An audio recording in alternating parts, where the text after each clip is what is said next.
आशक इजोत में अहाँ के स्वागत अछि। यह कार्यक्रम हमरा के एकटा अवसर प्रदान करैत छथि कि हम बाइबल से जुड़ल चीज के अध्ययन क सकी आ यह जानू कि हमरा जीवन के लेल परमेश्वर के इच्छा की अछि।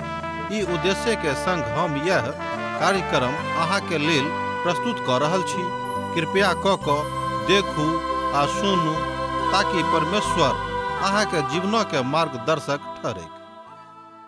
अनमोल जिंदगी दौद लिए यो यीशु, अनमोल जिंदगी दौद लिए यो यीशु, अनमोल जिंदगी खुशियार शांति से भर दलिए यो, खुशियार शांति से भर दलिए यो, अनमोल जिंदगी दौद लिए यो यीशु, अनमोल जिंदगी।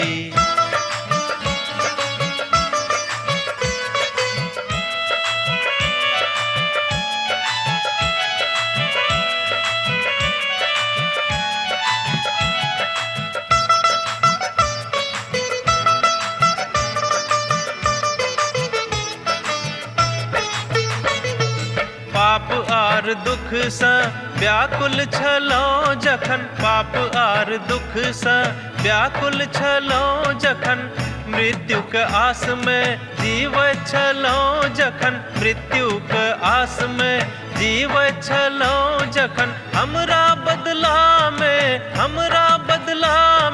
बलि भ गेलो यो, अनमोल जिंदगी दौद लिए यो यीशु, अनमोल जिंदगी।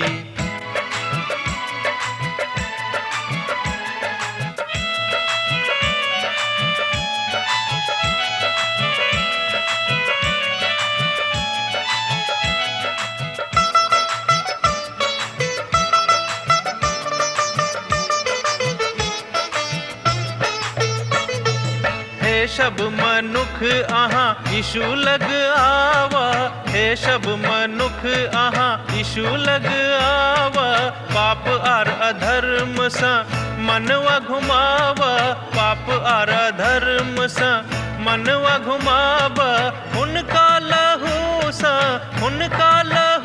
से शुद्ध आहाँ भ जाए, अनमोल जिंदगी दौद लिए यो यीशु, अनमोल जिंदगी।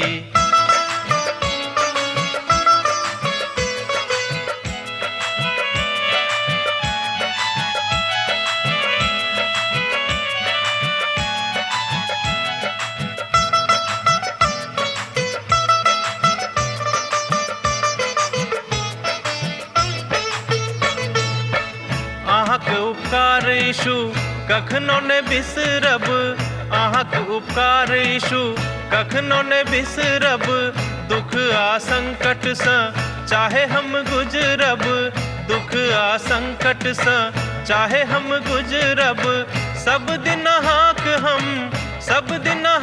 हम भजन करब यो, अनमोल जिंदगी दौद लिए यो यीशु, अनमोल। आशा के इजोत मैथिली कार्यक्रम में हम एक बेर और अहाँक अभिनंदन प्रभु यीशु मसीह के मीठ आ पवित्र नाम से कह रहल छी। आजुक दिन हमरा सब होशे के पोथी के 8म अध्याय में पहुँच गेलहुँ हैं। अहाँक तऽ मालूमे अछि हमरा सब अखन एहि पोथी के अध्ययन कऽ रहल छी। समस्त भविष्यवक्ताक समाद मात्र स्थानीय प्रभावक नहि अछि, ओ भविष्यक युग में सेहो लागू होइत अछि। आजुक युग में सेहो ओ बात प्रभावी अछि। एना तऽ हुनका सभक समाद हमरा सभक जिंदगी में लागू तऽ नहि होइत अछि। यिर्मयाह आर होशे के भविष्यवाणी सँ आर दोसर कोनो भविष्यवक्ता के भविष्यवाणी आजू के मनुखक युग में लागू नहि होइत अछि।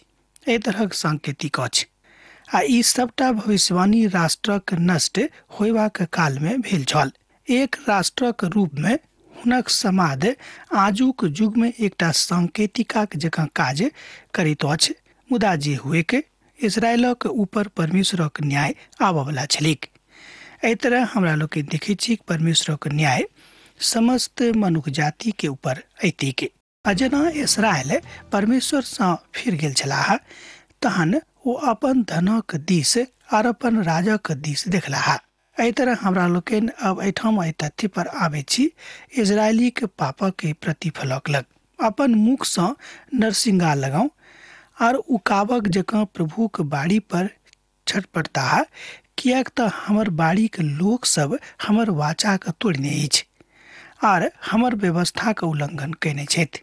ओ हमरा सोर पार क बजता, हे हमर परमेश्वर, हम इस्राएली लोक अहाँक जानै छी। मुदा इस्राएली सब भलाई के मोन से उतार देने छथि, दुश्मन हुनका पाछा पड़ जेतिक। होशे के पोथी 8 अध्याय तकर 1 पद से लऽ कऽ 3 पद में हमरा लोकनि एहि बातों के देखै छी। जो अहाँक लग पवित्र बाइबिल हैत तऽ अहूँ खोलि कऽ देख सकलहुँ हैं, सत्यापन कऽ सकलहुँ हैं। ओ राजा सभक ठहराबै छलाह, मुदा हमर इच्छा के अनुसार नहि। ओ सब हाकिमक सेहो ठहराबै छलाह, मुदा हमर जनाक नहि। दोसर गप में हमरा जनाक नहि। ओ सब अपन सोना चानी लऽ कऽ मूरत बनौलाह, जाहिसँ वह नाश भऽ जायक। होशे के पोथी 8 अध्याय के 4 पद में अहाँ एहि बातक सत्यापन कऽ सकलहुँ हैं। जँ अहाँक लग पवित्र पोथी बाइबिल अछि तऽ हमरा संगे देखियौ होशे के पोथी 8 अध्याय तकर 4 पद के। ओ राजा सभक ठहराबैत रहलाह, मुदा हमर इच्छा के अनुसार नहि। ओ सब हाकिमक सेहो ठहराबै छलाह, मुदा हमरा जनाक नहि। ओ सब अपन सोना चानी के लऽ कऽ मूरत बनौलाह, जाहिसँ ओ नाश भऽ जायक। कारणे ओ सब हमर वाचा के आ हमर व्यवस्था के तोड़ि देने छलाह। परमेश्वर एहि बातक बनाबऽ जा रहल छथि, ओ कुना के और किया के इस्राएली के दासत्व में पठाबऽ जा रहल छथि। कालांतर में कदाचित ई बात स्पष्ट भऽ गेल कि पिता परमेश्वर किया के इस्राएली सबके दासत्व में पठाबऽ जा रहल छथि। कारण छल हुनका सभक पाप, अर्थात ओ सब अपन पापक कारणे परमेश्वरक द्वारा दासत्व में पठाबल जा रहल छथि। अर्थात हुनका सब दासत्व में जा रहल छथि एहि दुआरे जे ओ सब पाप कयने छथि। अर्थात दोसर गप में ओ सब परमेश्वरक व्यवस्था के तोड़ि देने छथि। आ आजुक युग में सेहो हमरा लोकनि एहि रंग में रंग कऽ अपन प्रभु के ऊपर अंगुरी उठाबैत छी आ बाजैत छियनि कि पिता परमेश्वर हमरा सभक ऊपर आशीष नहि दऽ रहल छथि। परमेश्वर अब्राहमक संगे एकटा वाचा बान्हने छलाह जे हम हुनका संगे रहबनि आर हुनका लोकक संगे रहबनि, हुनक वंशक संगे रहबनि, मुदा जाबे धेरो हमरा संगे बनल रहता। परमेश्वर कहियो एहन नहि करैत छथि कि ओ अपन वाचाक उल्लंघन करैत छथि। ओ मूसाक संगे जे वाचा बान्हने छलाह, ओ हुनका संगे एहि बातक पूरा कयलथि। आ हमरा सभक संगे जे परमेश्वर वाचा बान्हने छथि, एहि बातक हमरा लोकनि यीशु मसीह के जिंदगी सँ देख कऽ सीखैत छी वा सीखने छी। तहन अहाँ बाजि सकलहुँ कि परमेश्वर जाय वाचा के मनुख के संगे बान्हने छथि, ओ तकरा कहियो तोड़ताह नहि, तकरा कहियो तोड़बाक लेल तैयार नहि हेता। हुनका सभक आशीष देता। आ जँ परमेश्वरक सेवा के अहाँ कऽ रहल छी तहन परमेश्वर कहियो अहाँक सेवा के अनेरे अकारथ नहि करता। यह बात हमरा लोकनि खूब विनम्र भऽ कऽ आजुक दिन सिखलहुँ हैं। ध्यान दियौ, ओ दाऊदक संगे एकटा वाचा के बान्हने छलाह आर अब लोक एहि वाचा के तोड़ि रहल छलाह, मुदा परमेश्वर अपन वाचा के कहियो नहि तोड़ैत छथि। जाय वाचा को अब्राहमक संगे बान्हने छलाह, आखाट बान्हने रहैत, ओ कहियो एहि बातक अनेरे एम्हर ओम्हर नहि लऽ जेताह। ई दोनों बात कोनो शर्तक ऊपर आधारित नहीं छल, मुदा शर्त छल प्रभुक संगे संगति। हाँ, मूसाक संगे जय वाचा को बान्हने छलाह, ओ तऽ शर्त पर आधारित रहन। लोक वाचा के तोड़ि सकैत छलाह, एहिके बादो न्याय सेहो हुनका भोगऽ पड़तनि। एहि कारणे हमरा लोकनि देखै छी कि ओहि भूमि पर न्याय आबि गेलैक, अर्थात इस्राएली राष्ट्र पर न्याय आबि गेल रहैक। प्रभु के एकटा महान दास अपन इस्राएलक यात्रा में छलाह। ओ अपन बातक बता रहल छथि, अर्थात ओहि यात्रा के विषय में एकटा महान दर्शन के दऽ रहल छथि जे हुनका संगे घटल रहनि। ओ कहलनि कि हम पवित्र पोथी में जाय बातक देखने छलहुँ हैं, जाय भविष्यवाणी के पढ़ने छलहुँ हैं। जहन हम एहि भूमि पर अयलहुँ देखलहुँ हैं कि एहिठाम परमेश्वरक न्याय अखनो दिखाई पड़ैत अछि। एहि बातक अनुभूति हुनका भेलनि, कियाक तऽ परमेश्वरक ओहि महिमा के एखनो ओतऽ देखलाह कि न्याय के रूप में परमेश्वरक ओ भविष्यवाणी एखनो इस्राएली भूमि पर काज कऽ रहल छै। अम्हर ए बातक हमरा लोग देख सकै छी। अब श्वास या ठीक आशा या ठीक कि जाबे देर अहाँ इस संसार में जीवित छी, अहाँक श्वास अछि ताबे देर अर्थात अपन जिंदगी के आखिरी सांस धरि अहाँ प्रभुक संगे बनल रहू। एहि बातक वाचा पिता परमेश्वर अहाँक संगे बान्हे रहत। मुदा हुनक धियापुता एहि भूमिक वास नहि कऽ सकता है बा एहि भूमि पर वास नहि कऽ सकैत छलाह। ओ राजा के तैयार कैलाह, मुदा हमरा द्वारा नहि। परमेश्वर बाजि रहल छथि जे दाऊदक अंगूरक इस्राएली के ऊपर राज करता है। दोसर गप में पिता परमेश्वर एहि बातक स्पष्ट कैलनि कि दाऊदक अंकुर इस्राएली राष्ट्रक ऊपर राज करता है। यरोबाम एकटा विद्रोही मंडली के अगुवाई कैलथि आ राजा के स्थापना होइत रहित। ओ सब आदमी अर्थात राजा जीवित परमेश्वर से फिर गेल छलाह, मुदा ओही काल में राजा लोकक परमेश्वरक लग अनबा के काज रहन, मुदा ई काजो नहि कैलथि। तैं एहि द्वारा ई सब लोक जे जीवित परमेश्वर छथि हुनका से पृथक भेलाह, अलग भेलाह आर हुनका सबक जिंदगी अनेरे अकाल में अनेरे बहुत दुख में पड़ गेलेन। ओ सब के उल्टे मूर्तक पूजनक दिस फिर गेलाह। अति आरंभ में ओ सब दूटा सोना के खूब बड़का बड़का स्थापना कऽ कऽ आ एहि बातक देखौलथि। एकटा ओ सोनाक बछड़ा के सेहो बनौने रहथि जे सामरिया में, आ दोसर सोनाक बछड़ा के बेथेल में ओ सब लोकक मंदिर में जाय से रोकैत छलाह। परमेश्वर हुनका सबक न्याय कैलथि, कियाक तऽ ओ सब राजा के नियुक्ति केने छलाह जिनका सबक मान्यता परमेश्वर कहियो नहीं देने रहन। ध्यान देवे, जाय बातक मान्यता परमेश्वर नहीं दे छथि ओहि बातक मान्यता मनुख जो देबो करता है तब परमेश्वर ओहि बातक नहीं मानथिन। आ जाय बातक परमेश्वर नहीं मानैत छथि ओहि बातक कोनो सर्वज्ञ व्यवस्थित व्यवस्था नहीं थिक, तकर कोनो मतलब नहीं थिक। हे सामरी राज्य, ओ अहाँक बछड़ा के मन से उतार देने छथि, हमर क्रोध हुनका ऊपर भड़कल छनि। ओ निर्दोष होयबा में कतेक काल विलम्ब करता है। होशे पोथी 8 अध्याय आ तकर 5 पद ए बातक कहैत अछि। जो अहाँक लग पवित्र बाइबिल अछि तऽ अहूँ ए बातक देख सकलू हैं। निर्दोष होयबा में आर कतेक काल विलम्ब ओ करता है। ओ सब दोखी छलाह, ओ सब पाप सँ खूब नीक रीति सँ एम्हर उम्हर भऽ गेल छलाह। ओ सब पापक के कारणे मरल छलाह। ओ सब कतौ कोनो काल में अनजान नहीं छलाह बा निर्दोष नहीं रहत।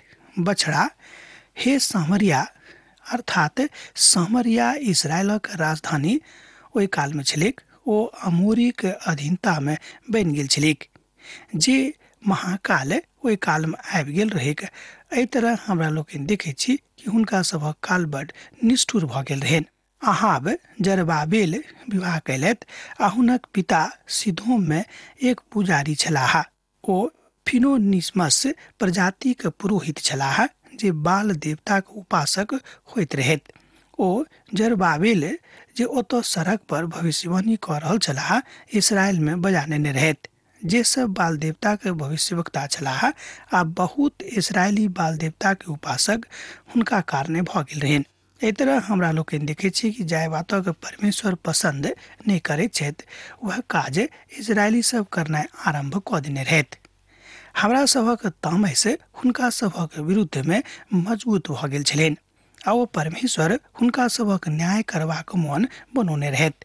आजुक युग में सामरिया एकटा सुनसान स्थान अछि। ध्यान दियौक, आजुक युग में सामरिया एकटा सुनसान स्थान अछि। हम अपन यात्रा में एहि स्थानक देखबाक प्रयास कयने छलहुँ हैं। एना तऽ एकटा सुंदर स्थान अछि, ओहिठाम एकटा बड़ नीक विहंगम दृश्य अछि। अहाँक अपना दिस ओ बात अहाँक आकर्षित करत, मुदा ई बहुत बेसी उत्तेजक नहि छल। मुदा ई कहियो एहिठाम बहुत की छल, एहि बातक हमरा लोकनि पवित्र पोथी सँ जानै छी, अर्थात सामरिया में। ओहिठाम सुगंध रसक बोतल आ सुंदर सुंदर ईट एखनो खंडहर सब में मिलैत अछि। हम देखने छलहुँ हैं जे यात्री सब एहि बातक देख कऽ बड़ निराश भऽ गेल छलाह, और ई बात सुनि कऽ हुनका बड़ दुख भेलनि कि एहिठाम कहियो राजप्रसाद छलैक और ई बहुत गंभीर नगर छलैक, बहुत झकझकौआ नगर छलैक। एहिठाम सब ठाम झमाझम बाजैत छलैक। परमेश्वर सामरियाक न्याय कयने छलाह। हमरा लोकनि एखनो परमेश्वरक न्याय ओतऽ जाके देख सकैत छी। प्रभुक महान दास एहि बातक अपन यात्रा वर्णन में लिखने छथि। नीक नीक मुकाम सँ भरल ई एकटा सुंदर स्थान छल, मुदा परमेश्वरक न्याय हुनका सभक ऊपर आबि गेल रहनि, कियाक तऽ ओ सब प्रभु के छोड़ि देने छलाह आ ओ सब ओतऽ बछड़ा के पूजन आरंभ कऽ देने रहथि। जे काज प्रभु के पसंद नहि छनि आ जँ वह काज हमरा सब करब तऽ प्रभु परमेश्वर जरूर अहाँ सँ बा हमरा सँ नाराज भऽ जेताह। ई तऽ इजराइल सँ भेल अछि। एकटा कारीगर तकरा बनौने छलाह, ओ परमेश्वर नहि छथि। एहि दुआरे सामरी राजा के ओ बछड़ा टुकड़ा टुकड़ा भऽ जेतिक। होशे पोथी 8 अध्याय तक 6 पद में एहि बातक भविष्यवाणी कयल गेल छैक। हमने जाने छी जे अहाँ कतऽ ओहि सोना के बछड़ा के आजुक युग में पायब। भूवैज्ञानिक एहि बातक प्रयास केने छलाह जे पाबी जो कतऽ छथि, मुदा प्रभु के वचनक अनुसार बतावल गेल अछि कि ओहि बछड़ा के टुकड़ा टुकड़ा कयल देवल जेतिक। अर्थात शायद एहि बछड़ा के ओ सब और कतौ लऽ जाकऽ तोड़ि देने छलाह, सेहो भऽ सकैत छै। इतिहासकार एहि बातक बजाबैत छथि, एहि बातक बताबैत छथि, एहि बातक बड़ जोर दऽ कऽ कहैत छथि कि ओहि बातक अर्थात वही सोना के बछड़ा के ओ सब चक्रम चूर कऽ देने रहैक। अर्थात ओहि बातक ओहिठाम सँ हटा कऽ ओ सब एम्हर ओम्हर कऽ देने रहैक। परमेश्वर एहि तरहक लोक सँ कहैत छथि, अहाँ तऽ हमरा सँ फिर गेल छलहुँ हैं, एहि तरहक आराधना सँ हमरा कोनो मतलब नहि अछि। पिता परमेश्वर चाहैत छथि कि अहाँ बा हम हृदय सँ हुनक आराधना करियनि, हृदय सँ हुनका अपन पिता आ अब्बा बाजि कऽ सोर पारियनि। मुदा जहन ई बात हमरा लोकनि नहि कऽ सकैत छी, तहन पिता के बात से कोनो मतलब नहीं छनि जे अहाँ कतऽ जाकर आ कोन बातक आराधना कऽ रहलहुँ हैं। मुदा ई परमेश्वर नहीं छथि और अहाँक मदद ओ नहीं कऽ सकैत छथि, कियाक तऽ अहाँ हुनका संगे रहिते नहीं छी।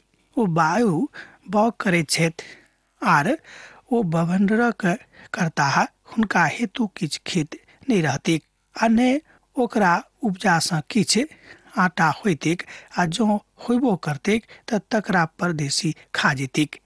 एहि बातक अहाँ देख सकैत छी होशे पोथी 8 अध्याय तकर 7 पद में। ई पद न्याय और अकालक दुश्मनक विषय में कहैत अछि जे ओतऽ आबऽ वाला की बात छैक। एहि तरह हमरा लोकनि देखै छी पिता के न्याय, पिता परमेश्वरक महान न्याय हुनका सभक जिंदगी में भेलनि। आजुओ के युग में जेना कि हमरा लोकनि एहिठाम प्रभुक महान दासक यात्रा स्मरण में देखैत छी, ओ लिख रहल छथि कि ओतऽ अखनो किछ नहीं अछि, ओ एकटा सुनसान स्थान भऽ गेल अछि। ई इसराइल निकलि गेलाह आ आब ओ दोसर जाति में एहन निकम्मा ठहरलाह जेना तुच्छ बासन ठहरैत अछि। होशे पोथी 8 अध्याय तकर 8 पद एहि बातक कहैत अछि। हमरा सब जानै छी कि पिता के महिमा, पिता के कृपा आर पिता के अनुग्रह एहि बात सँ संपूर्ण संसार में होइत अछि। इसराइल निगल गेलाह, ओ 10 प्रजातिक लोग आजुक दिन में कतऽ छथि? की अहाँ एहि बातक जानै छी? बहुत लोग कहैत छथि जे संयुक्त राष्ट्रक लोक एप्रेम प्रजातिक लोक थिकाह, मुदा ई हमर विश्वास नहीं अछि। मुदा हमर ई कतौ माननाइ सेहो नहीं अछि। आ बहुत लोग कहैत छथि कि जे दुनिया का किछ विकसित राष्ट्र सब छथि, ओ सब इसराइली के भटकल प्रजाति के लोकक संयुक्त स्वरूप अछि। आ जँ अहाँ एहि बातक एहिठाम ठहरायब तऽ न्याय मात्र एहि बातक नहीं देखाई पड़ैत अछि। अर्थात एप्रेम प्रजाति के ई किछ, मुदा एप्रेम न्यायक विषय में बतावल गेल ओ बात सानिध्य में आबैत अछि। मुदा आजुक युग में गैर यहूदी जतेक लोग छथि, कि अहाँ एहि बातक बाजि सकैत छी कि ओ सब भटकल प्रजाति के लोग छथि, जेना कि तुच्छ बासन होइत अछि। हमरा सब आजुक युग में ओहि 10 प्रजाति के विषय में किछ ठीक ठीक बतावल नहीं जा सकैत अछि। अर्थात क्यों आजुक युग में ओहि भटकल, ओ तितर बितर कयल गेल 10 प्रजाति के विषय में किछ ठीक ठीक नहीं बता सकलू हैं।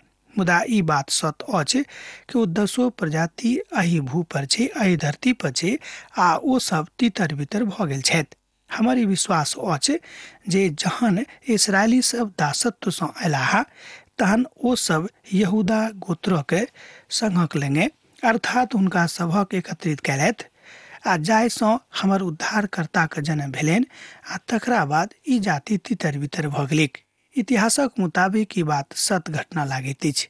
लोक सब मिलाजुला कऽ एहि बातक बाजैत छथि। दोसर गप में लोक सब मिलाजुला कऽ एहि बातक बाजैत छथि कि हुनका सभक चरम बिंदु एम्हर उम्हर भ गेल रहनि, कियाक तो सब प्रभु के विरुद्ध में, जीवित परमेश्वरक विरुद्ध में पाप कयने छलाह।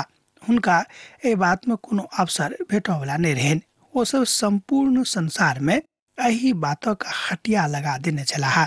हमरा लोकनि आजुक युग में देखै छी जे संयुक्त राष्ट्रक एकटा महान नगर अछि जे इस्राएली के संख्या इस्राएली देश में सबसँ बेसी ओतय अछि, लगभग 4 गुना बेसी अछि।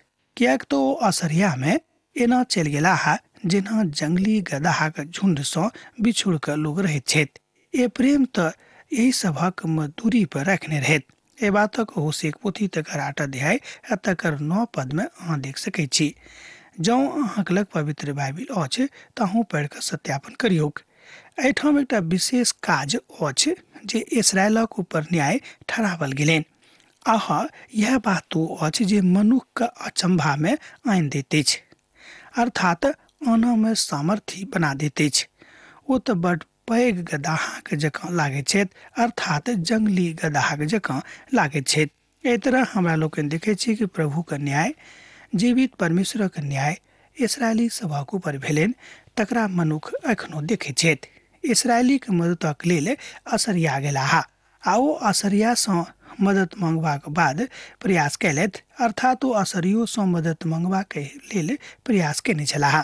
ए प्रेम तऽ प्रेमीक मूल नेने छलाह, मुदा ओ सब देखलाह जो असरियाक मूल नहि लऽ सकैत छथि। मुदा असरियाक तऽ न्याय परमेश्वर कैलथि, अर्थात असरियाक न्याय परमेश्वर करऽ जा रहल छथि। एतद ओ दोसर जाति में सँ मजदूरा बना कर राखैत रहेक। एहिक बाद ओ हम हुनका जोर करबनि और ओ हाकिम सभक और राजा के बुझक कारणे घर लगता। ए बातक अहाँ देख सकैत छी होशेक पोथी 8 अध्याय के पद 10 में। ए प्रेम तऽ पाप करबाक बहुते वेदी के बनौने छलाह आ यह वेदी सब हुनक पाप ठहरबाक कारणे सेहो ठहरलिक। दोसर गप में यह सबटा बात हुनक पापक कारण सेहो ठहरलिक। होशेक पोथी 8 अध्याय तकर 11 पद। जो अहाँक लग परमेश्वरक पवित्र पोथी पवित्र बाइबिल अछि तऽ हमरा संगे देखियो होशेक पोथी 8 अध्याय के 11 पद।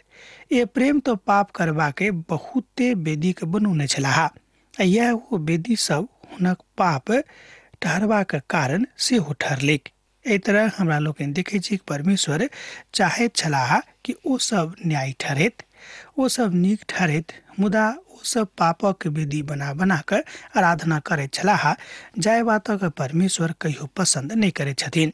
वेदी तऽ आराधना करबाक स्थान अछि। परमेश्वर इस्राएली के एकटा वेदी देने छलाह। इब्रानियों के पोथी में हमरा सब देखने छलहुँ हैं जे कलीसिया एकटा स्वर्गीय वेदी अछि। आजुक युग में परमेश्वरक सिंहासन अर्थात हुनक अनुग्रह के सिंहासन यह थिक। हमरा सभक लेल प्रभु यीशु मसीह एकटा महान महायाजक छथि। एहि बातक हमरा लोकनि इब्रानियों के पोथी के अध्ययन में देखने छलहुँ हैं आ ओही वेदी पर ओ हमरा सभक लेल विनती कऽ रहल छथि। एकटा वेदी आराधनाक स्थल होयबाक चाही, मुदा एहिठाम परमेश्वर कहैत छथि कियाक तऽ ओ ए प्रेम पाप करबाक लेल वेदी के बना नेने छथि। हुनका सभक लेल बड़ वेदी अर्थात पैघ पैघ वेदी पैघ पैघ पाप करबाक लेल बनौने रहथि। इस्राएली सब स्वयं के धर्मी बुझैत छलाह, मुदा एहि तरह परमेश्वरक नियमक विरुद्ध में जाकर जाय मूर्तक पूजा के हेतु मना केने छलाह ओ पूजन करनाइ आरंभ कऽ देलथि। एतद ओ सब प्रभुक नजर में पापी ठहरला आ हुनका सभक न्याय भेलनि। जेना कि हमरा लोकनि देखै छी कि एखनो सामरिया नगर चुपचाप वीरान पड़ल अछि। परमेश्वरक न्याय जे पवित्र पोथी बाइबिल में बताओल गेल अछि आजुक युग में जाकर देखल जा सके छै। अर्थात उनका संगे न्याय नहीं कैलैत से ने उनका संगे न्याय कैलैत, मुदा ई बात तो उनका न्याय के दिस ल गेलेन। हमर मित्रवर, ई बात हमरा सब अपन जिंदगी में नहीं करी जाय सो प्रभु के धर्म के न्याय हमरा सबक संगे नहीं हुई। अर्थात हमरा सब पापक लेल दोषी नहीं ठहरी, कियाक तो प्रभु आह्वान कर रहल छथि, हमरा सबक जगा रहल छथि कि अहाँ चलू, हम अहाँके माफ करबाक लेल ठाढ़ छी। इतिहास बताबैत अछि जे धर्म महायुद्ध में एहि बातक हमरा लोकनि देखै छी जे मनुख एम्हर उम्हर जाइत छथि आ जे सत्य रूप में मनुख जाति के सेवार्थ छलाह हुनका केओ महत्व नहीं दैत छनि। एहि तरह हमरा लोकनि देखै छी कि पाप मनुख के ओहि बातक तोड़ि दैत अछि जे वस्तुतः सात्विक अछि, जे वस्तुतः आत्मिक अछि, जे वस्तुतः प्रभु यीशु मसीह के प्रेम में प्रस्फुटित भेल अछि। मात्र प्रभु यीशु मसीह हमरा सबक छुटकारा दऽ सकैत छथि आर दोसर कोनो बाट नहीं अछि। हम तो हुनका लेल व्यवस्था के लाखों बातक लिखैत एलहुँ हैं, मुदा ओ तो ओहि बातक पराया बुझैत छथि। होशे पोथी 8 अध्याय तकर 12 पद एहि बातक कहते छै।